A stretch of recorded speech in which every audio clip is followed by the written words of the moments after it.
interest, and I rack up a lot of debt, and you know how interest rates work. It's like if I have all this interest that's tacked on to my original purchases, I can't sue and say the interest rate's too much and it's unfair.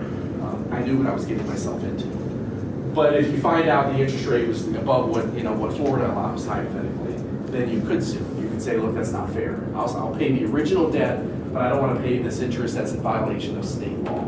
So just give you kind of an example. So both have to be an issue if you're going to sue. It's just procedural. You're kind of out of luck there. So anyway, if you are a company and you're charging more interest for a transaction, so it could be a credit card, it could be the purchase of a car, it could be if it could be a mortgage on a house, if you're getting it financed. If you charge in excess of what the state allows, then that's called usury. And so, usually your established financial institution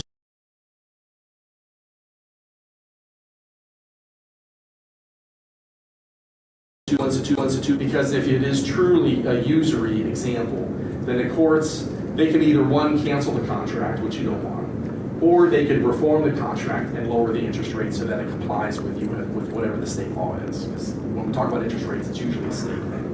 Some states allow higher interest rates, some states allow lower. Just as the state thing, sort of that. I have a short video that I'm going to show you in a second, but these are all different examples of like ads involving payday loans. What's a payday loan? Like if you've heard of it, if you have a friend that have ever used it, or if you've used it, I'm just trying to figure out I want to make sure we all are on board of what a payday loan is. Yeah. Is it one of those where they just give you the money that you're supposed to get from your paycheck earlier? Okay, I think I know what you mean. Like elaborate a little bit. It's like they'll be like, oh, you get your paycheck on Friday, we'll give it to you Wednesday. Right. Okay. So if you have a job, you gotta have a job, and so and I think you also have to have a checking account. What you do is, let's say, I'm getting paid Friday, but it's Tuesday, and maybe I'm out of money, and I gotta eat, I gotta fill my gas tank up, whatever. And let's say I don't have a credit card, or if I do have credit cards, they're maxed out, so I'm stuck. I have no other recourse. I can't borrow from a friend. I can't go to my family. Like I'm just tapped out. So not to pick on AmScot, but I mean they're local. So I know I've seen these ads on AmScot, on TV about AmScot. Like come in if you need a short-term loan. And so I go there, and what they're going to ask is, do you have a job? And so they're going to look for like a pay stub, and you have to prove you have a job. And then they'll say you need a checking account. And so they can give you a loan. There's two different ways in which they do a loan in Florida if you're a payday place. The one way is it's a straight payday loan, and the cap there is $500. So if you can prove you have a job and you have a checking account, they'll give you $500. You walk out with cash.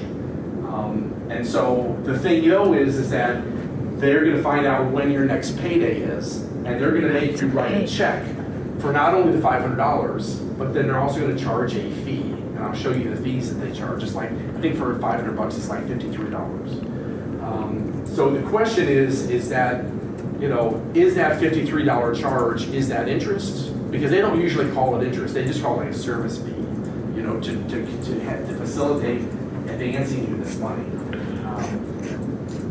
By the time the payday comes, they usually require you to come back, and then you pay them, and then they give you your check back, and then, and that's fine, and so it's done. You've satisfied your original obligation plus the $53 charge.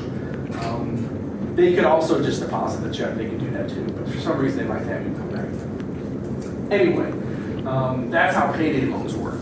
Not every state allows payday loans. If we were in Georgia, Georgia does not allow payday loans, but they do title loans. So if you have a car, a motorcycle, a boat, anything that's a title, and assuming you own that outright, it's not financed, then you can go in and get a title loan. And it's the same thing. There's a certain amount of money they can loan you, and you sign over the title. And if you don't pay, they repossess whatever it is the title is to, boat, car, motorcycle, whatever it is. And so the thing that I want you to think about when it comes to payday loans is that, I always use myself as an example. So, let's say, it's Tuesday and I'm short on money, and payday isn't for like a week, and so I need, bless you, I need cash today. So I do the check thing, I show them pay stub, I work at Valencia, I get my $500, I'm happy, I'm able to eat or do whatever I need to do with money. When payday comes, what happens to me? So like in a week and a half, I get paid, and what's the first thing I gotta do with my paycheck? Pay off the loan. I gotta pay off the loan.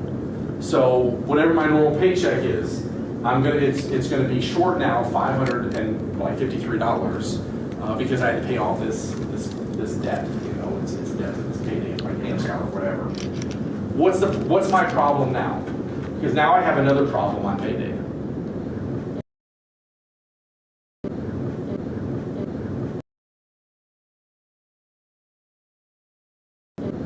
Really to make ends meet, and that's a lot of people around the United States.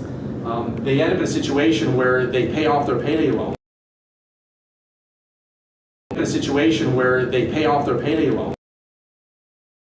Vicious cycle, you know, and while $53 for $500 may not be usury,